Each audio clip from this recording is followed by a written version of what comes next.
artists, Mrs. Keidel here. I'm in my Northwest Junior High art room, but this video is for all of my students who are beginning their watercolor unit. So for our watercolor paints, this first video is just going to be a simple how-to. How do we use these paints? How do we use them properly? And how are we going to put them away so that they can last us as long as possible? So I'm going to go ahead and put my phone on my shelf here so that everyone can see.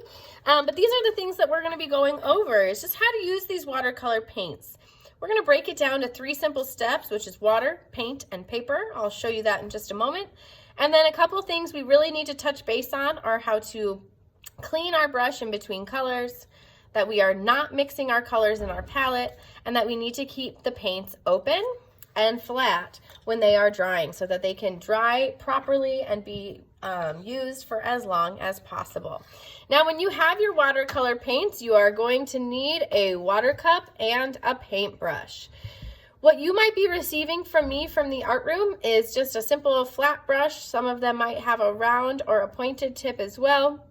We kind of just get what we get. So we're going to make use of everything the best that we can and just be flexible and willing to do our best, as we've discussed so much since we started from the beginning of the year. Now, for our how-to on to use these paints, we know first we need water. So you need to get your brush saturated and you need to add your water to your paints. Now, when I say saturated, that means that it is filled with water. It is soaking up that water, and for our watercolors, they need to soak up that water so that they are ready to be used. So we do our water, get our paint, and step 3 is to bring our paint to our paper. Now, depending on what you're focusing on, you might be using different techniques. You might be seeing how your pigments are looking and if you need to add more pigments into your watercolor paints. But for this video, we're just showing how to use these paints and get started.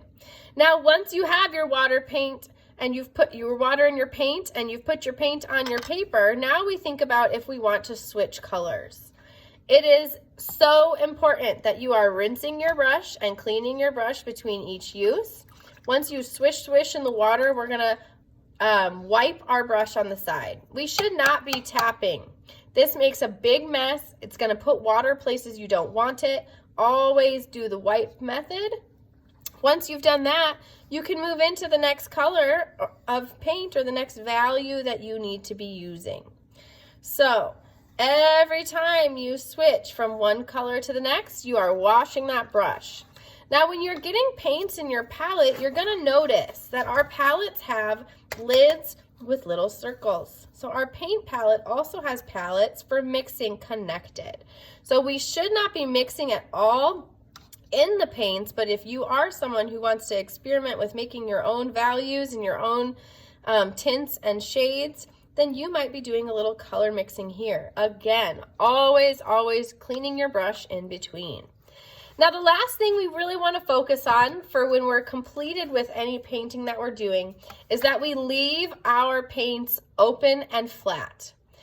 One, we leave them open so that they can dry fully and completely. If you close the lid, especially if you're someone who's mixing colors, that the opportunity to dry is not as present, because when the lid is on, the paints take a lot longer to dry out.